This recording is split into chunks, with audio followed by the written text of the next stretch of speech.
Mum was Louise. Dad was Dennis. Dennis met Louise when she was 18. He was 24.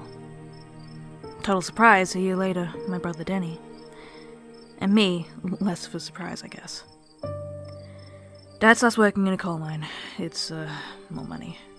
Slightly more, but he's barely home now, and Louise is home with the kids.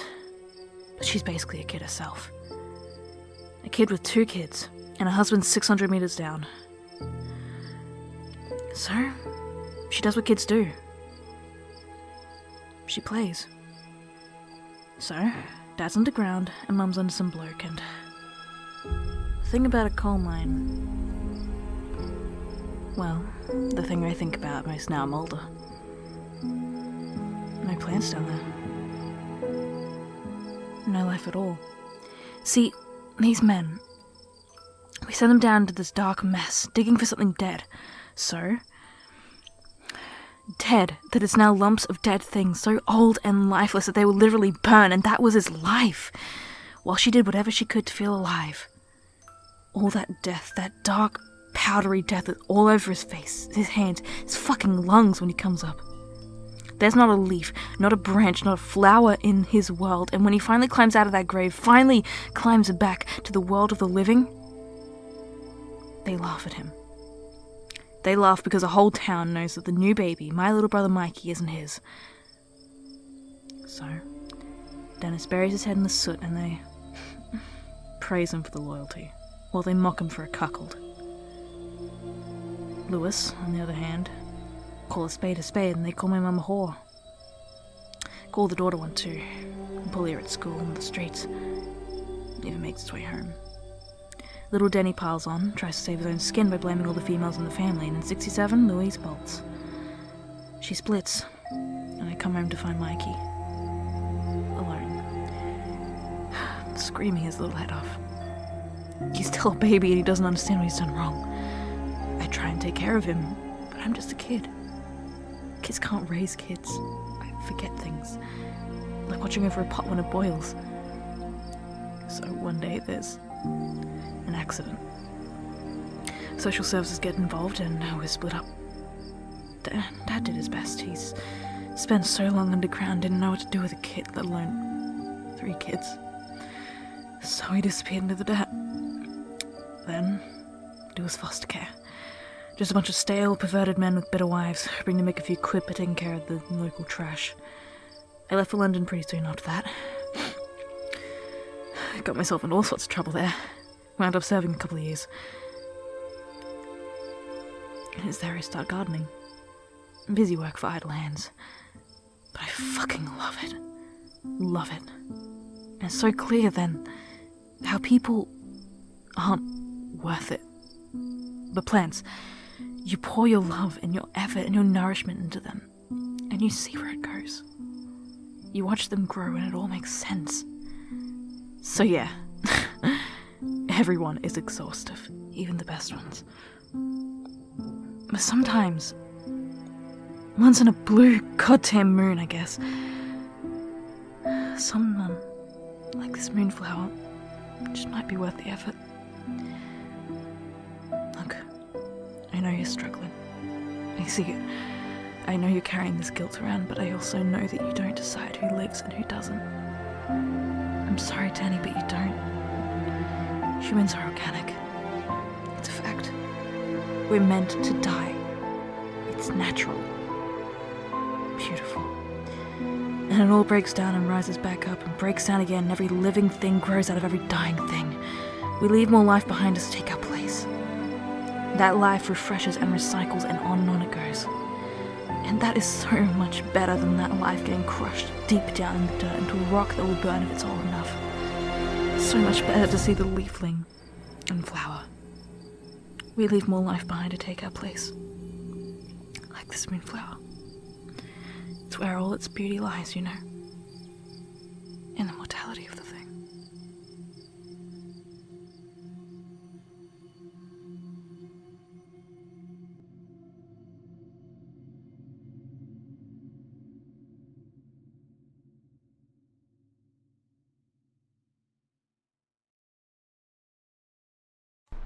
Your mother is having another one of her episodes. Last night she went to see a doll's house with a couple girlfriends, and now she has ideas. I emerged from my sanctum this afternoon to discover that not only had she not made me lunch, which is a meal I need in order to live, but she'd furthermore locked herself in the bedroom to weep. Loudly. Now it's one thing for a woman to weep, but when they do it at such a volume you can hear it through the door, that's when you know that they're doing it just for the attention. Anyway, I was able to cobble together a sandwich for myself, so I'm the real hero of the story. It was a couple hours later when I realized I was on a good run with my novel. I had this really interesting sentence that kept going for pages and pages, and I thought about how rare it is to really get in the groove like that. How most days I can't concentrate because my idiot child is blasting the television, and it suddenly dawned on me, hot cock on a rock, she never even picked up the little noise in Snot Factory. So, here I am, being your mother. Which I know has given you all sorts of mixed up ideas about gender while your brain's still loose and stupid. Just remember, if you become a queer later in life, this isn't my fault. Don't you sing no songs in your nightclub act called My Daddy Was My Mummy while gazing longingly at a tangled string of pearls. Pearls are for ladies, Bojack. Pearls are for ladies. You know Sunday is my writing day. Sundays are the one day that are just for me and my craft, and still, you and the black hole that birthed you conspire to ruin it for me. What am I supposed to do now? Just go back to writing? I'm out of the zone now, the whole day's shot. All because of you and that brittle wisp of a woman you made the mistake of making your mother. No, it's not her fault. She's doing the best she can, after all. It's just that you can't depend on women. You can't depend on anyone. Sooner or later, you need to learn that no one else is going to take care of you. That's what I learned when I had to make my own sandwich. You can't rely on other people, Bojack. It's good for you to know that. And she's a good mother for teaching you that. You got a head start on most kids. You're actually very lucky. Thank you?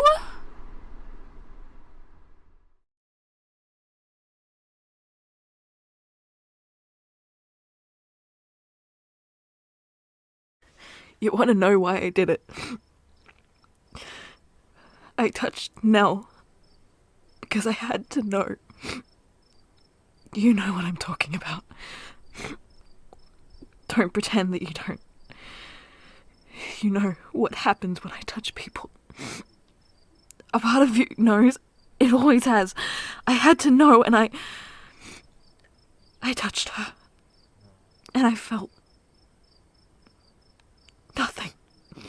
Just nothing. And it spread everywhere in me, this nothing, until I couldn't feel anything else. I was just this dark, empty, black hole. And I tried to fill it up. I tried to fill me back up.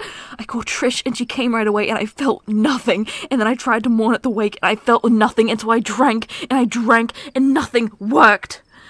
I couldn't feel anything, Shirley. After I touched his skin, I couldn't feel anything. And then we're in the basement and the lights go out and I can't see and I can't feel, and I'm just floating in this ocean of nothing. I wonder if this is it. If this is what death is. Just out there in the darkness, just darkness and numbness and alone. And I wonder if that's what she felt. And that's what Mum feels. And it's just numb and nothing and alone. What if that's what it is for all of us when the time comes?